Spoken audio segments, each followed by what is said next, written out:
All right, let's jump straight into this explainer. We're looking at a massive shift happening right now, going from endless consumption to genuine stillness.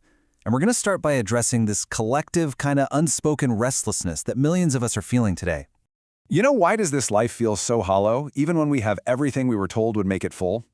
Let's just let that profound question hang in the air for a second. It really validates a deeply private dissonance so many of us are dealing with. For years, we followed the official blueprint, right?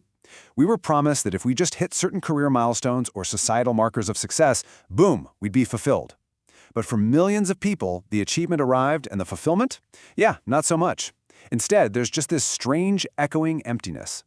And naturally, that emptiness leads us directly to wonder, what am I actually doing here? Is there something more real out there?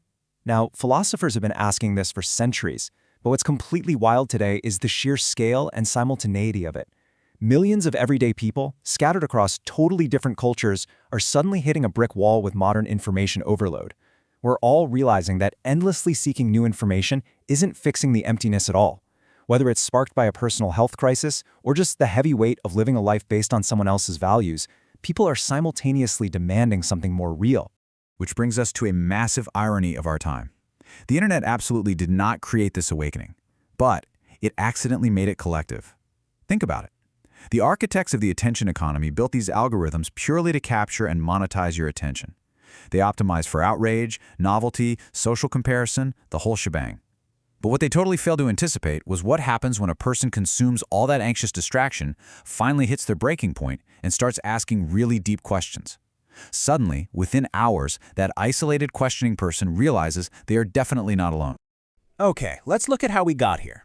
Historically, human knowledge was controlled by powerful gatekeepers. Centuries ago, the church controlled theology.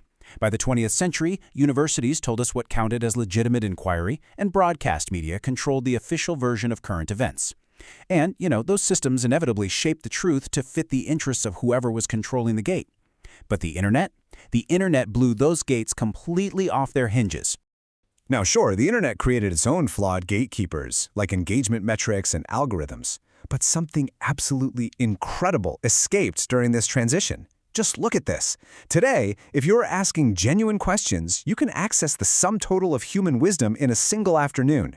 Seriously, you can pull up the Dead Sea Scrolls, read the complete works of the Greek philosophers, dig into declassified CIA research on remote viewing, and analyze the decoded original Greek New Testament, literally from your living room sofa. No previous generation in human history has ever had this kind of simultaneous access.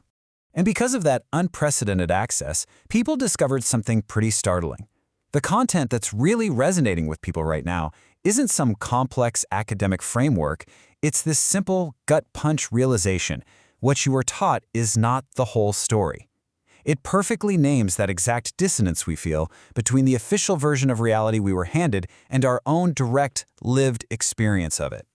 This comparison perfectly illustrates exactly where our legacy systems are failing the modern seeker.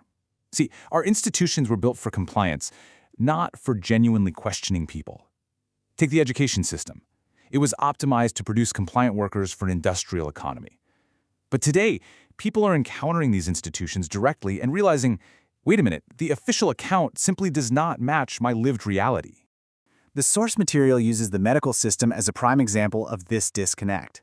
So, the medical system was designed to treat physical symptoms in isolated biological systems. It just wasn't built to factor in the massive impact of our inner lives. But here's the thing, there's extensive evidence showing that the quality of your inner life is actually a huge determinant of your physical health outcomes. The institution literally cannot give us the answers because it was never designed to look at the whole picture. And we're seeing the exact same dynamic with religious institutions. They were built to pass down specific inherited traditions and maintain communities. But today's seekers, they aren't turning into nihilists. Actually, it's the opposite. They're demanding a much more precise, personal relationship with what is actually true. They want to go back and read the original texts themselves to see what the institution might have altered, compressed, or left out over the centuries. Because sitting with open questions just feels vastly more honest than taking a prepackaged answer. This leads us to something the source calls the convergence.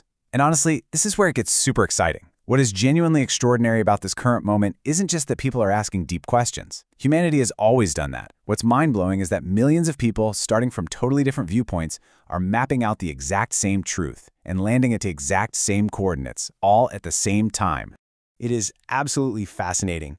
Check this out. For the first time in history, ancient wisdom traditions, which were developed independently, thousands of years apart in completely separate cultures, are being read right alongside modern neuroscience. And what are we finding? We're finding that they are describing the exact same territory of human consciousness, just from different angles. Science and ancient spirituality are perfectly aligning. But, and this is a really big but, the sources point out a massive trap waiting for us right here. It's called spiritual consumption. This happens when you swap out the actual hard work of awakening for just passively consuming content about awakening. And yeah, that definitely includes books, podcasts, and even explainers just like the one we're doing right now. Let's get real and think about our own habits for a second. You might feel like you're really evolving because, hey, you're reading a book on awakenment instead of binge-watching a TV show. Or you're listening to a podcast on consciousness instead of the daily news. But it's estimated that the average person consumes over 10 hours of media a day. And the great irony here is that we are literally using those hours to binge content about how to disconnect and stop binging content. The form looks different, sure, but the underlying habit? It's exactly the same dopamine-driven consumption. So, to actually move forward, the source highlights a crucial second stage, moving from just consuming content about awakening to actually doing the work that produces it. Finding the right questions on the internet was a vital first step, absolutely. But living those questions? That requires a massive physical shift in how you spend your time. Simply put, you cannot consume your way into enlightenment. I completely love this quote from the source material. A person sitting in genuine stillness at 5 in the morning does not produce content. They aren't trying to grow a following, they aren't feeding the algorithm. Actually, scratch that. Genuine stillness actively starves the algorithm.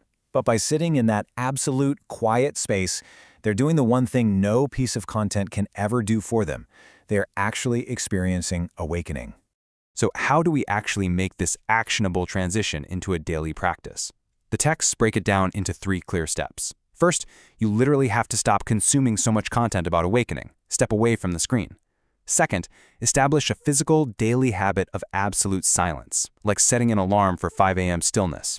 And third, practice sitting with genuinely open questions, without rushing to fill the void with an immediate institutional answer. You have to move away from digital information gathering and step into genuine, quiet reflection. The hard truth is, the internet's job in this process is done. It accidentally created the perfect conditions for millions of us to ask these big questions together. It gave you the coordinates. But the internet cannot answer these questions for you. It cannot do the internal work required to bridge the gap between the life you are living right now and the truth you've just discovered. Which leaves us with this final, critical choice.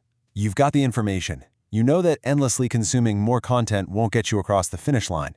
So, are you ready to close this app and actually sit in silence to begin the real work? Or are you just going to scroll down and click on the next explainer? The choice is entirely up to you.